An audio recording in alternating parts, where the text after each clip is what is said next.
bienvenidos. Somos un espacio que busca dar cabida a visiones críticas, amplias, del acontecer cultural contemporáneo venezolano, pero también de su pensamiento. Desde la razón queremos leer, escuchar, ver, palpar lo que pasa en nuestro tiempo, adentro y afuera del país. Este programa es posible gracias al equipo conformado por Isabela Iturriza, Inmaculada Sebastiano, Carlos Javier Virgües, Fernando Camacho, Giancarlos Caraballo, Ricardo Ramírez Requena y Sachenka García. También puedes seguir la transmisión en vivo en www.mundour.com. Debes buscar la pestaña de Radio en Vivo, bajar y darle clic en Unión Radio 90.3.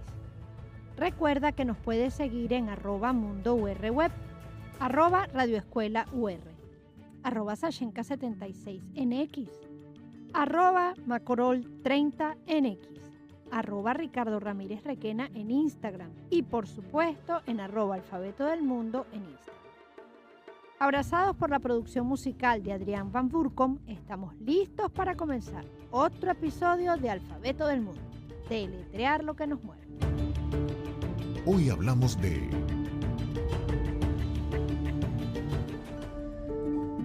Divino Temor, Iglesia, Miedo y Guerra en Venezuela, 1810-1814.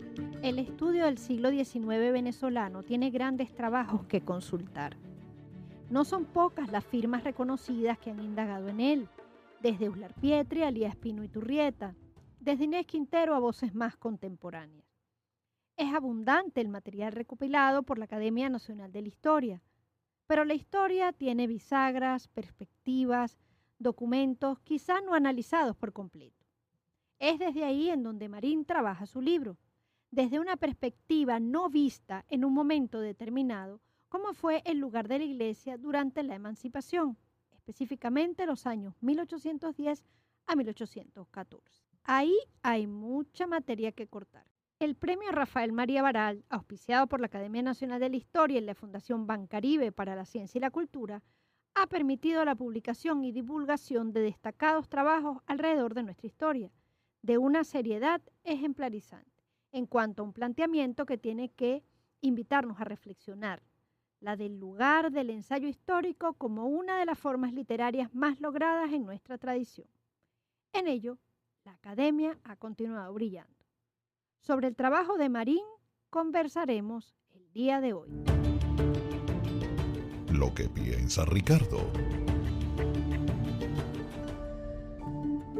Sabes que cuando uno habla de la emancipación o la independencia de Venezuela, uno salta de los libros que existían, en donde, bueno, estábamos hablando del Olimpo griego y una cosa como mitológica, a luego ir explorando lo que podríamos llamar unas vetas más oscuras y terribles de lo que fue nuestra guerra de independencia, que fue, tantas veces se ha dicho, prácticamente una guerra civil, ¿no? Pero los años, podríamos decir, de el 19 de abril, 5 de julio, en adelante, las primeras repúblicas, son años interesantes para observar, digamos, los errores, las discrepancias que puede haber entre teoría y realidad y una preeminencia de una cantidad de ideas que se quieren plasmar, se quieren implementar, pero que no es tan fácil. No es tan fácil decirle a la gente, bueno, ahora usted es completamente libre. O ya usted no depende de la corona de España. O sea, pensarse sin un rey era, o sin una reina, era algo difícil de entender por muchísima gente, porque esto daba un sentido del orden vinculado con elementos divinos y brindaba un lugar en el mundo. Entonces, los procesos de independencia, y yo puedo pensar no solamente, por supuesto, en la Revolución Francesa, sino el establecimiento de la República Portuguesa, por ejemplo, los procesos en los Estados Unidos, en México y en Sudamérica, son procesos sumamente complejos, en donde si bien hay cosas parecidas, hay otras que son también muy diferentes. Y el caso venezolano es muy diferente por la violencia, por la cantidad de gente que tuvo que salir al exilio, pero además por la cantidad de individuos implicados, ¿no? En un territorio como este. Traiciones, eh, decisiones difíciles y, por supuesto, muchos errores. Muchos errores. Algo que sucede tanto y tanto en las guerras. En este proceso, ahí a mí me llamó mucho la atención del libro de Carlos, la palabra miedo. ¿Cómo se interpreta la idea de miedo en la Venezuela de 1810-1814? ¿Miedo a qué? Miedo por temor divino, miedo a ser castigado, reprobado, asesinado. ¿Miedo a qué? Es lo que se plantea. ¿Y cuál es el lugar de la iglesia en esas dinámicas del miedo durante la guerra de independencia, ¿no? ¿Acompañan o no acompañan los procesos de emancipación? También es importante recordar que ya se había empezado a gestar una iglesia americana de americanos y que tenían un mayor entendimiento de lo que podía estar dándose aquí que lo que podía estar procesándose en España o propiamente en algún virreinato, ¿no? Yo creo que el trabajo que Carlos emprende es sumamente rico, valioso y además es una muestra de que todavía tenemos mucho que leer sobre nuestra historia, explorarnos mucho más y todavía descubrirnos. Sí, bueno, este es un libro que nos recuerda ya desde su presentación que la historia de Venezuela eso es mucho más que las tres carabelas o que la batalla de Carabobo, porque son muchas las aristas que construyen lo que hoy es la República y de dónde viene y digamos los actores, las intervenciones. Cada vez además hay una pluralidad también en los investigadores de miradas en torno a cómo se dieron los fenómenos. Entonces, claro, bajar la historia de Venezuela como la hemos visto desde la escuela, que significa bajarla, digo bajarla porque es bajarla de los altares, es dejar de mirarla solamente como un culto a los próceres y entender que todo proceso histórico tiene, bueno, luces, sombras, contradicciones, errores, como bien tú planteas, crueldad, belleza. Son tantos los factores que hacen que las cosas ocurran, ¿no? Que bueno, mantenerla en ese lugar impoluto y acrítico, yo creo que más bien nos ha perjudicado por mucho tiempo. Creo que pasa un poco como con los padres, que yo creo que genuinamente los quiere más cuando se da cuenta que no son perfectos. Y en la historia, pues, podría ocurrir algo similar. Este premio, el premio Rafael María Baral, que es un premio importante, yo siento que no le hemos dado o no le damos a nivel de medios la difusión que merece, porque es un premio efectivamente muy importante que se entrega a la investigación rigurosa, formal, documentada y seria, alrededor de distintos tópicos, por supuesto, de la historia. Como conversábamos fuera de audio, uno más interesante que el otro. La primera invitación que haría es a consultar, efectivamente, en digital, todo lo referente al premio y ver la posibilidad de acceder a los materiales que ya están publicados, incluido, por supuesto, el libro del que vamos a hablar hoy. Y darle difusión, discutir, conversar, analizar. Estamos además en un momento de país que nos invita a pensarnos de muchas maneras. La iglesia, ¿qué es la iglesia? La iglesia ha sido tantas cosas. Recordemos que dentro de los pocos conocimientos que uno puede albergar, la Iglesia Católica llegó con los conquistadores. O sea, en esos primeros barcos, los analicemos después como queramos, venía ya una expedición con una intención de descubrir en buena medida y después la de evangelizar. Entonces, la historia de Venezuela, dígase ya la República, pero incluso cuando fue capitanía y demás, siempre ha estado cercana el rol de la Iglesia. Verlo en el proceso de emancipación creo que va a ser también interesante. ¿Con quién conversamos? Con Carlos Alfredo Marín, historiador, docente universitario y asesor en creatividad e investigación. Licenciado en Historia de la Universidad Central de Venezuela y máster en Procesos de Independencias en la Universidad de Jaume I, España. Primer puesto en el 17º Festival Literario Sevista, mención Ensayo Literario, con el trabajo 1957, 21 de noviembre, El primer paso. Ha publicado Dos islas, un abismo, A.D. Mir, 1948-1960. Fundación CELAR, 2013. Trabaja en la edición de Todos tiemblan, Miedos en la Guerra de Independencia Venezolana, 1810-1814. Fue columnista en el papel literario del diario El Nacional. Ha ejercido la docencia en la Cátedra de Historia Contemporánea de Venezuela, en la Universidad Central de Venezuela y en la Universidad Monte Ávila. Actualmente desarrolla asesorías de procesos de investigación para creadores de contenidos digitales. Es fundador, en el 2020, del workshop Creador Conectado, método integral para crear contenidos efectivos. Su trabajo, Divino Temor, Iglesia, Miedo y Guerra en Venezuela, 1810-1814, recibió mención honorífica en el premio Rafael María Baralt, Novena Bienal 2022-2023. Hola Carlos, bienvenido a Alfabeto del Mundo. Hola Chachenka, ¿cómo estás? Buenas. Saludos Bienvenido. a todo el público. Bueno, qué gusto. Muy agradecidos de tenerte hoy aquí para hablar de un tema tan... Bueno, gracias a usted por el espacio. Para hablar de un tema tan, tan interesante como desconocido, diría yo, ¿no?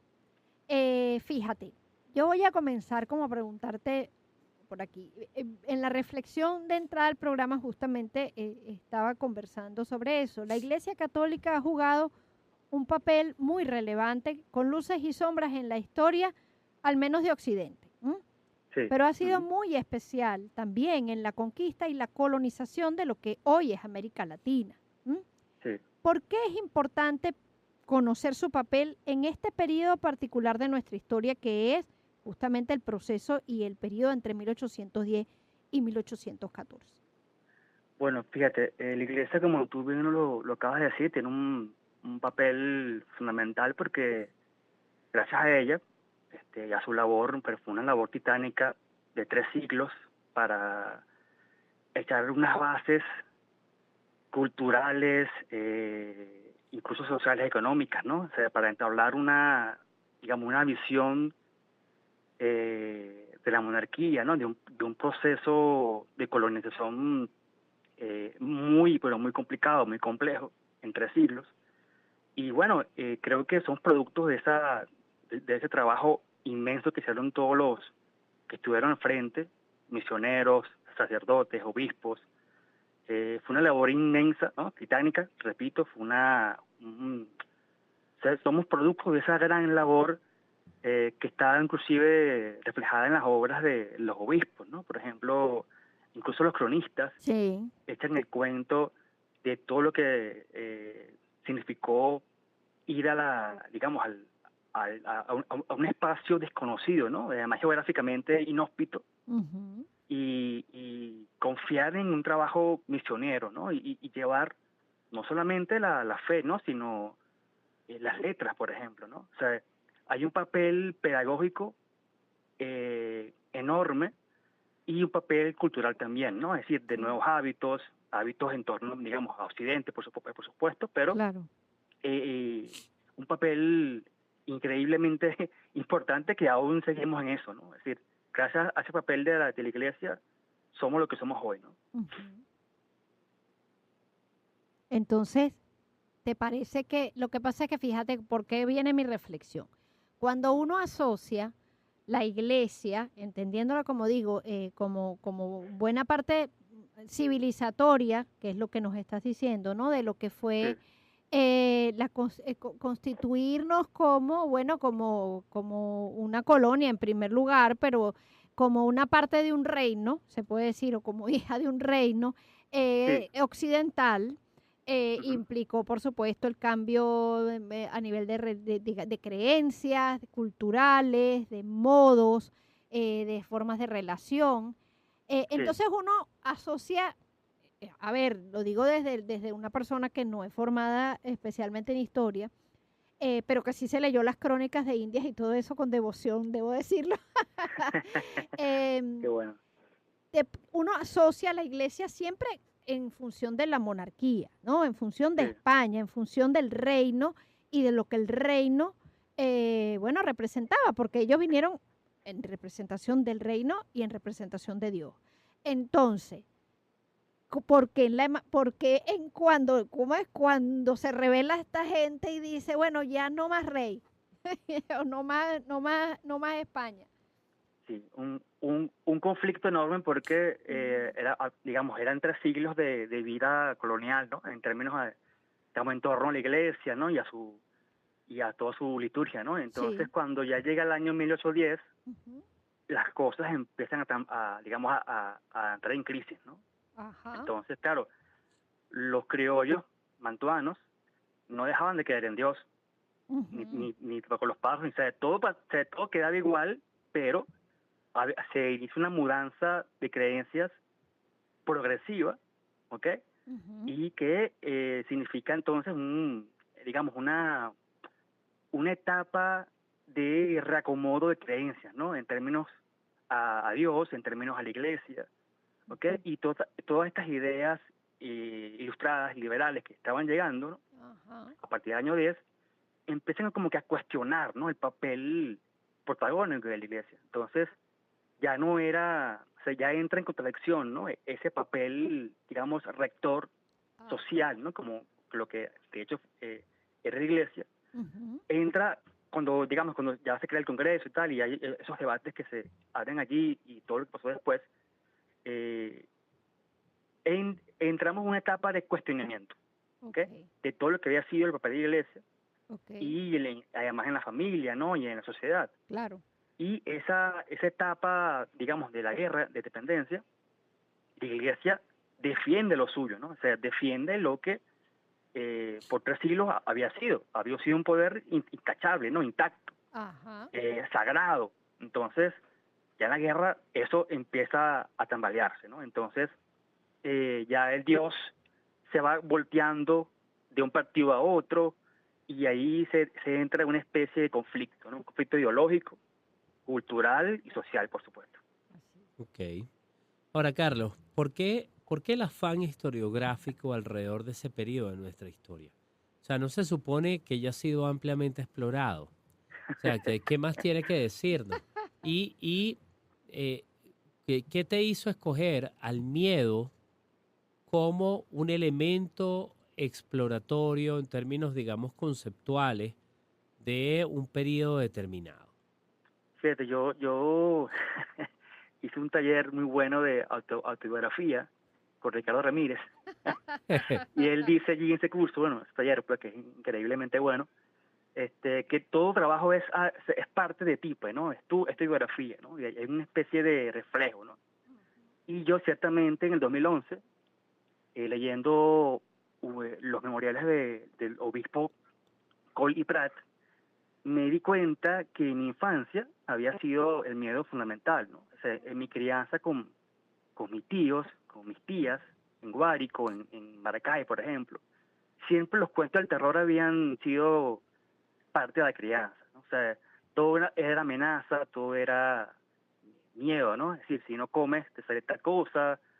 Y era una presencia con un misterio, ¿no? En mí y en mis hermanos, por supuesto, ¿no? Entonces, cuando yo leí esas obras de Cole y Pratt, me di cuenta que el miedo no había sido estudiado, ¿no?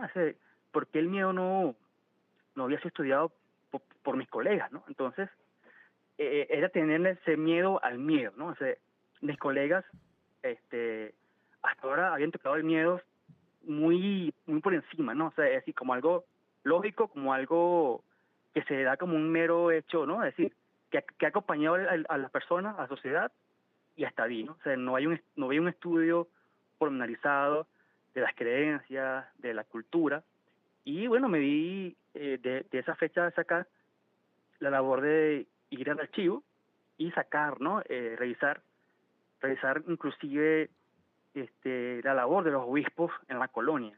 Los obispos dejaron testimonios de sus pastorales. Ellos, digamos, visitaban la ciudad y los pueblos e iban dejando testimonios en sus memorias, todo lo que iban viendo, ¿no? Entonces, el temor y el miedo es fundamentalísimo, ¿sabes? Me di cuenta que era algo que era más que visible, pero como dije, ¿por qué no? Esto nunca ha sido estudiado, si está allí. Entonces, claro, eso me llevó más a ahondar más en los archivos, más en las fuentes, y hasta ahora este libro, que ha sido, o sea, es una parte de lo que ya tengo ya realizado, y creo que seguiré más digamos, en ahondar más, ¿no? En esa brecha del miedo como perspectiva histórica, pues. Claro. Y bueno, a veces uno puede llegar a pensar que es más entendible cuando uno recuerda una figura, no solo del miedo, sino del terror, como fue José Tomás Bove, Sí. y lo que significó la migración a Oriente, por ejemplo. Sí. Algo de lo que yo siento que se ha hablado tan poco.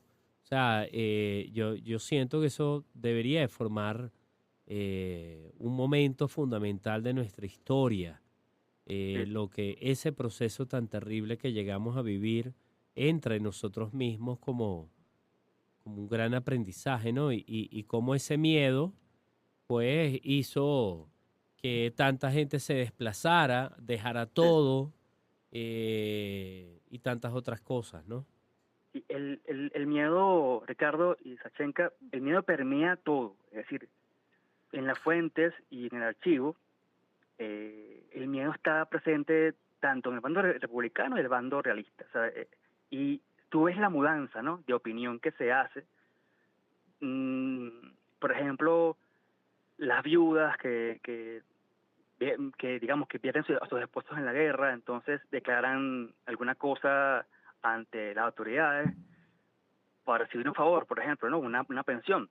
Okay. Y declaran, bueno, que por miedo hizo tal cosa, pero era por las circunstancias que tuvo que hacer eso. Es decir, hay una demostración que el miedo ayuda a revelar mucho ese drama cotidiano en las personas de carne y hueso, y que ayuda a que, digamos, desde el hoy, desde el presente, nos estamos como que más cerca de ellos, ¿no? De esa sociedad que son nuestros abuelos, nuestros ancestros, pues, ¿no? Y creo que esa dinámica de reflejarnos en ellos, porque sufrieron, hubo un dolor, hubo un trauma, hubo padecimiento, y eso y además hay emociones que están en los archivos. Entonces, parte de este esfuerzo mío, que he iniciado poco a poco, es dar relevancia al tema emocional, al tema pasional en la historia. Entonces, creo que, como tú dices, hay un vacío, por supuesto, y que digamos que esta historiografía heroica, digamos, exalta solo para llevar un héroe, ¿sabes?, a un discurso hegemónico. Exacto. Pero también hay personas que revelan lo peor de uno, ¿no? Es decir, el hambre, la pobreza, la angustia, la ansiedad, ¿no? Todo eso está allí. Y esto hay que sacarlo para ver qué puede decirnos ahora. Pues. Claro. Carlos, vamos a hacer un corte y en la segunda parte, seguiremos conversando acerca del miedo y mucho más, especialmente por haber recibido el premio Rafael María Baral con tu investigación. Nos vemos ahorita. Bueno, nos escuchamos.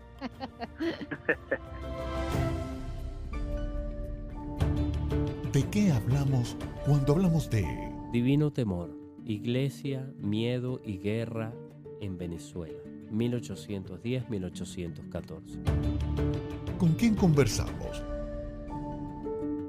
Con Carlos Alfredo Marín. Esto es Alfabeto del Mundo y seguimos compartiendo con nuestro invitado.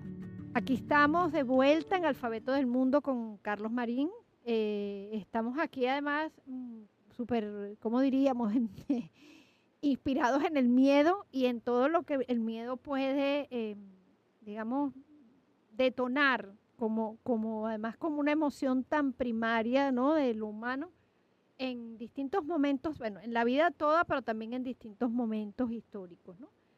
Divino Temor por algo, ¿no? Iglesia, Miedo y Guerra en Venezuela, 1810-1814, es el nombre de tu libro, tu investigación, que recibió el premio Rafael María Baralt, ¿no?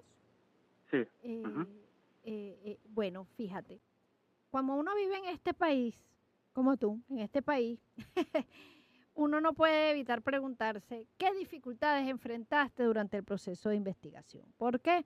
Porque investigar es una tarea casi heroica, ya que estamos hablando de historia que siempre no la asociamos con lo heroico, pero sé que esa no es tu línea, lo digo a manera de broma, pero sé que es difícil. Hay muchas, digamos, entuertos que enfrentar para llevar a cabo una investigación en un país como este y mucho más prepararla para un concurso. Cuéntanos, Sí. ¿qué dificultades enfrentaste? Wow, bueno, es un dilema, ¿no? Y tú lo dices muy bien, porque es algo heroico, porque en realidad yo lo hice sin ningún tipo de apoyo, ¿no? Es decir, yo me planteé el tema, tengo tiempo ya en esto, por supuesto. Como te dije, desde 2011 hice una maestría en España y ese fue mi tema de tesis, ¿no? Entonces, yo había guardado ese texto, y lo había guardado bien profundo en la computadora, y lo empecé como meta retomarlo, ¿no? Y lo retomé antes de la pandemia, a leer otra vez las fuentes y tal, y me di que había un aviso en la Academia de Historia que estaban postulando ese premio, y aproveché, digamos, de escribir lo que me faltaba. Fueron al menos unos 6 meses para escribir lo que me faltaba, y lo coloqué allí, ¿no? Como postulándome al premio, ¿no?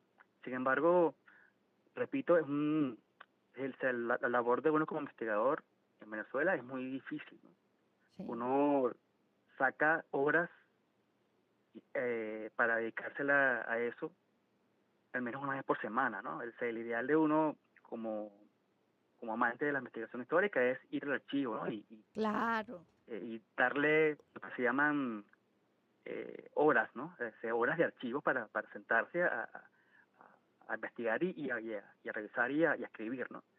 Pero bueno, nada, no soy, digamos, yo espero en algún momento recibir, digamos, no sé, alguien que me apoye, no sé si alguna universidad, algo para yo tener, digamos, más movilidad, ¿no? Para hacerlo. Claro. Dejé trabajo inclusive por hacer para dedicárselo a esto. Fue una cosa como que kamikaze, ¿no? Es decir, Sí. a muerte. Esto fue sentarme de verdad dándole con el tiempo al frente. O sea, la entrega tenía como 6 meses para entregar y ya, ¿no? Es decir, fue un trabajo bonito, ¿no? Una experiencia, porque esto es lo que me gusta, pues, lo que me mueve, ¿no? Entonces, es mi segundo libro ya y creo que me gusta esta experiencia de seguir investigando y escribiendo por mi país, por la UCB, en el cual yo soy graduado, y por mi escuela de historia y por mis alumnos, ¿no? Es decir, es una experiencia benevolente conmigo mismo y con las personas, pues, ¿no?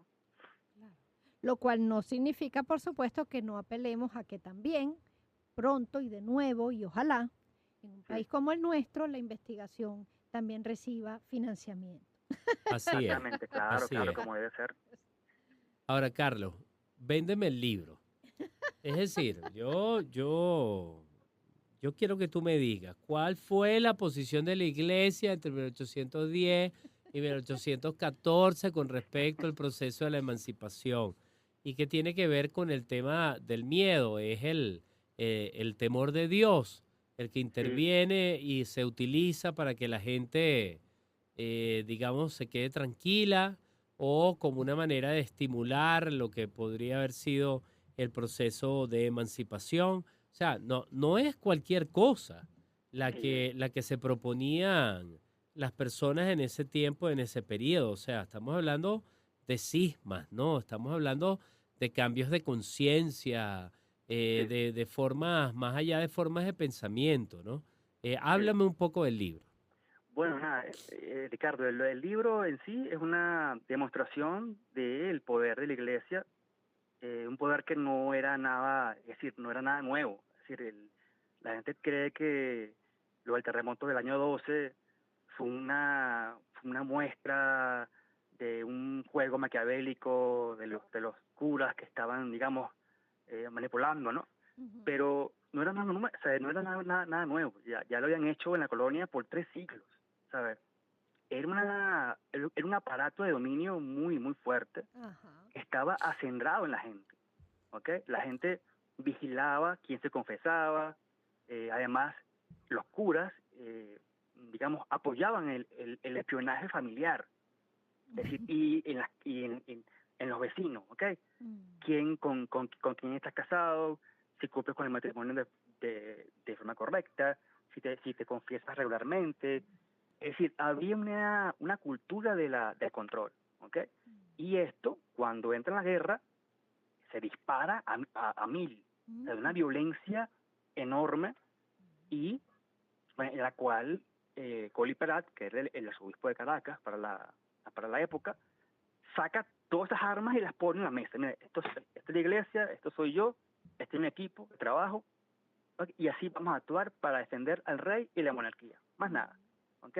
¿Cómo lo hacen? Bueno, lo hacen con un aparato, digamos, aceitado, ¿no? Eso se movía rápidamente, había un espionaje oficial en la iglesia, los curas se pasaban mensajes, incluso llevaban armas, eh, compraban alimentos y se los daban digamos, había una especie de colaboración, había un aparato eclesiástico que funcionaba como un poder eh, que combatía frontalmente a lo que era lo que querían hacer, ¿no? Este proyecto republicano que inicia muy débilmente, por supuesto, a través de Beno Miranda, Bolívar, eso ya lo sabemos con mucha claridad, y que a partir del año 10 se lanza en la defensa a muerte de su poder, ¿no? Un poder que Claro. tenía 3 siglos, nada Sí. más en Venezuela, pero que si lo Exacto. vemos en Occidente, bueno, 2000 años, ¿no?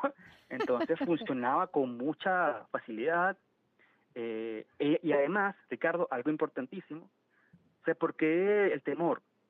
El temor divino, bueno, porque o sea, Dios cito los, la ley canónica de estos obispos que estaban vigentes para la época, en la Claro. colonia, Ujú. donde el temor era algo oficial, el temor se enseñaba en las escuelas, Ujú. ¿ok? Era un temor santo, entre comillas, ¿ok? Ese temor funcionaba como guía conductual del colectivo. Entonces, cuando entra esa guerra, este conflicto, eso sale, digamos, a decir, aquí estamos para defender lo que es nuestro, lo que es sagrado, lo que es divino, y todo lo que no sea con Dios está de forma, digamos, peca en el pecado, es decir, paga de redundancia, ¿no? Pero, es decir, todo lo que no sea Dios y todo lo que no esté con la iglesia entra en el bando enemigo. Por Claro. supuesto, ahí vale todo, ¿ok? Ujú. Ahí está la violencia, ahí está la manipulación ideológica, ahí está todo esto, ¿no? Y Colly Pratt lo demuestra, o sea, una máquina de espionaje, Sachenka y Ricardo, que Wow. funcionaba en las ciudades, en los pueblos, y que además Colly Pratt estaba siempre en comunicación con Monteverde, por ejemplo, y con Boves. Pero Mm. también lo, Bolívar también lo personaba, así que él tuvo que estar con los republicanos y con los realistas, ¿ok? Ajá. Y no fue fácil para él, ¿no? No, no, Y no. Wow. después lo juzgan, por supuesto. Claro, bueno, yo creo que otra parte de, vas a tener que hacer un libro solo de, de este El aparato de obispo. espionaje. No, Sí, del sí, sí. obispo. Bueno, no da para mucho, fíjate. Yo estoy pensando desde que empezamos la conversación, ¿no? El miedo, ¿no? La palabra la hemos usado. La verdad es que lo primero que yo dije fue, bueno, caramba, tenemos 2000 y pico de años con unas bases en el miedo y la culpa, ¿no?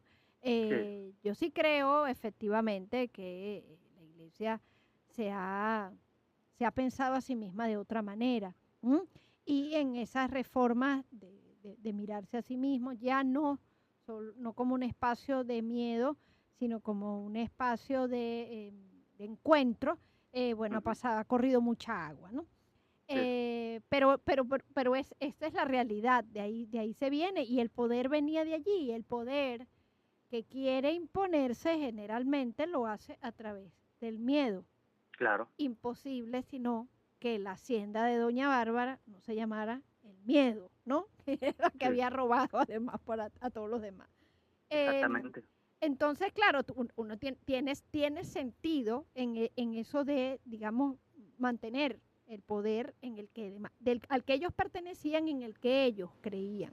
Entonces, bueno, lo interesante es esto que dices, ¿no? Todos los subterfugios, todas las rutas, todos los caminos.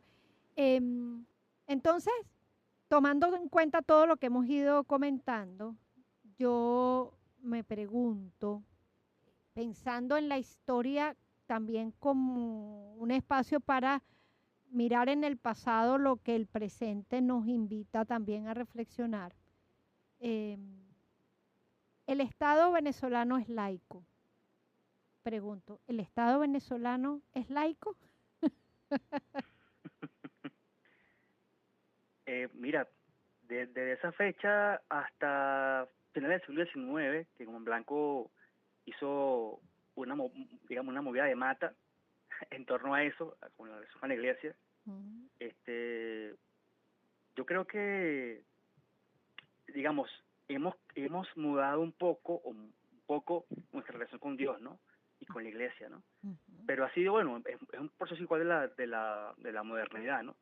Y creo que el miedo religioso que era muy presente en la colonia y en la guerra, ujú, ahora cambió como de rostro, ¿no? Es decir, se ha transformado ujú, en muchas cosas, en muchos elementos, ujú, y ya su arista religiosa, al menos acá, en Venezuela, digamos, ha perdido su potencia, ¿no? ¿Por qué? Porque claro, si ahora, digamos, el miedo está en otras vertientes de lo político, ¿no? ujú. Y se ha hecho más presente en términos más de lo que es la política, los partidos y del poder, ¿no? Ujú. Creo que es una pregunta, digamos, capciosa. Sí, sí, claro que sí lo es, ¿no? Yo, ojo, yo lo primero que quiero dejar claro que a la audiencia, a ti y a todos, el Estado venezolano es laico y eso es para mí es un principio a defender, porque solamente un Estado laico además nos permite convivir más allá de las creencias, ¿cierto? Y de las ideologías, porque todos los ciudadanos, al movernos, ¿sabes? Como en tanto civiles y no en tanto cristianos, judíos, musulmanes, etcétera, ¿no? Podemos tener una mejor o una vida más justa, ¿no? O debería ser así. La pregunta es capciosa porque a veces pareciera que se olvidara eso, ¿no? Y entonces entran nuevamente factores de fe, me atrevería yo a decir, como en el juego de la República. Por ahí va ¿cómo es? Por ahí va la conchita de mango, ¿no? No sé qué piensas tú al respecto después de haber investigado tanto. Bueno, fíjate, es un tema complejo. Lo que más o menos las fuentes nos han dicho, por ejemplo, algo fundamental, de los propios ilustrados no imaginaban una forma de gobierno sin religión, ¿no? O sea, para los ilustrados como Montesquieu, Rousseau, la Ujú, religión tenía un peso importantísimo ujú, y había que respetarla hasta un punto, digamos, hasta donde sea posible para poder, a partir de esa fe religiosa, construir un ámbito republicano, civil, ¿ok? Liberal, donde la convivencia pudiera ser una garantía, ¿no? De hacer una nueva nación, ¿no? Creo que ese enfrentamiento duro en la guerra, donde la iglesia fue un baluarte importante, deja claro en eso, ¿no? Es decir, creo que fue inclusive un logro que se tradujo, ¿no? En ese estado laico, ¿no? Y que cuando se protege, ¿no? Digamos, la diversidad de fe, la diversidad de culto. Y además, digamos, es un debate enorme porque esa libertad de cultos levantó ronchas en todas partes, ¿no? No solamente aquí, sino en muchas partes del mundo. Y creo que esa podría ser una especie de logro histórico, ¿no? Y hacernos, o sea, para tener en nuestra formación como república, como Estado moderno, el espacio para convivir con el otro. Y que la fe no se vaya a convertir en un aporte otra vez para manipular ni para controlar, ¿no? A las personas, ¿no? Exacto. Creo que eso es fundamental. Que sigue habiendo miedo religioso, sí lo hay, pero ahora está disfrazado o camuflajeado en múltiples cosas, ¿no? Y creo que eso es fundamental en ese trabajo. Buenísimo, buenísimo. Bueno, muy bien, muchas gracias. Sí, sí, Que sí, sé que sí. no te la puse fácil. No, está bueno, está bueno. Ahora, Carlos, No, más. Ajá. yo quisiera para cerrar que tú nos hablaras un poco, ¿verdad? Brevemente, a manera de cierre, del lugar de la investigación a la hora de ayudar a pensar nuevamente en nuestro país, ¿sí? Y Sí. es una labor en donde los historiadores, por lo menos en el campo de las humanidades, y me atrevería a decir que por extensión las ciencias sociales, han, aquí en Venezuela, alcanzado unas cotas de profundidad significativas. O sea, los historiadores son la gente de los archivos. Y son lo que yo llamo la gente de las catacumbas. Y a mí me parece que ahí hay una lección ejemplarizante. Ahora, desde tu experiencia como investigador, ¿en qué crees que ayuda a contribuir para ayudarnos a repensar la nación? Bueno, mira, el tema del miedo es algo que está presente actualmente, ¿no? O sea, no solamente acá en Venezuela, sino en todas partes, ¿no? Es decir, el miedo es un tema contemporáneo, siempre lo va a ser y siempre lo ha sido, ¿no?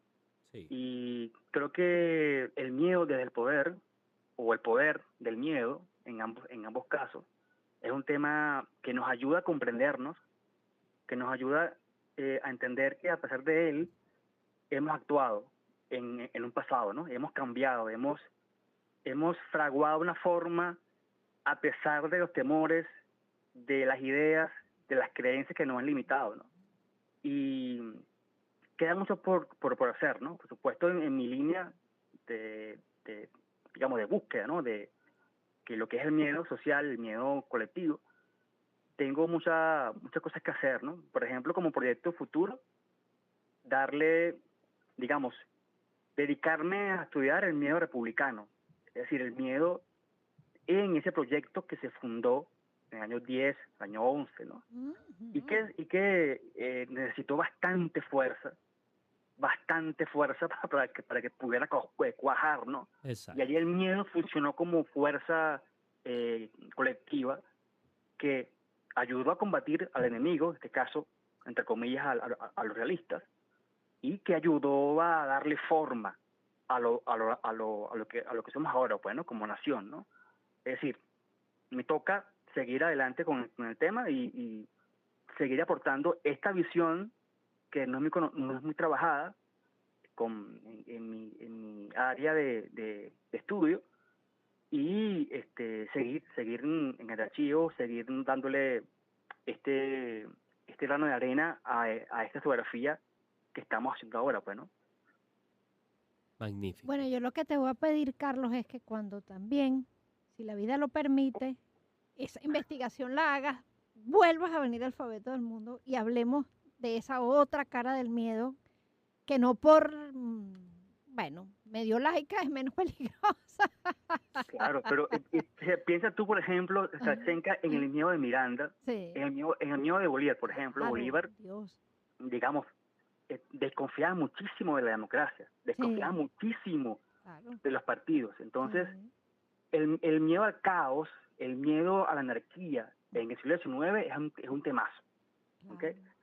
Tengo para trabajar ese tema y darle con los archivos en ello, ¿no? Sí, pensando, yo ahorita pienso como digo, en Miranda y que vino, que además fue parte de la Revolución Francesa, que es como, bueno, la Revolución Francesa, como dice, una revolución que fracasa, pero que a la vez siembra las bases de muchas cosas importantes que no son un fracaso, ¿no? Sí. Pero es una mirada totalmente diferente a la de Bolívar, ¿no? Claro. Porque además su historia de vida es otra. Bueno, Sachenka, dime. algo breve. Mira, fíjate, Miranda no confiaba mucho, es decir, él confiaba en que la iglesia tiene que estar presente en la República. Uh-huh. O sea, él confiaba en eso, porque él era moderado y creía que sin que esto iba a hacer una guerra de exterminio, y como lo fue, en el hecho. Efectivamente. Fíjate tú, cómo sabían. Como sí, las cosas no son así aladas por los pelos, aunque a veces parecieran. Hay muchos matices que hay que revisar. Así es. Bueno. Muchas gracias, Carlos. Oye, qué maravilla. Sí. Una gran conversación. Gracias. Gracias por compartir y estimularnos a pensar estas cosas del país. Muchas gracias, Carlos. Bueno, eso ya te volveremos a recibir, Dios mediante, en Alfabeto del Mundo. Bueno, esta es tu casa. Gracias por todo lo compartido, por lo que aprendimos. Y bueno, de nuevo, enhorabuena por haber recibido el premio Rafael María Baralt. Bueno, gracias a ustedes y por el espacio. Cuídate. Chau, chau. Saludos. Chao. Gracias. Etiqueta nuestras lecturas. Bueno, yo recomiendo La mentalidad venezolana de la emancipación de Elías Piniturrieta. Magnífico. Y como la historia nos invita a pensar también el presente, la política en el siglo XX venezolano, que publica la Fundación para la Cultura Urbana, son varios autores, pero es coordinado por el profesor Edgardo Mondolfi. En el próximo encuentro. El Bus TV. Y tendremos como invitadas a Laura Elena Castillo y Flor Antonia Singer. Este programa es posible gracias al equipo conformado por Isabela Iturriza, Inmaculada Sebastiano, Carlos Javier Virgües, Fernando Camacho, Giancarlos Caraballo, Ricardo Ramírez Requena y Sachenka García. Todos los programas están disponibles en el canal de YouTube de Unión Radio Cultural el lunes siguiente a su transmisión radial.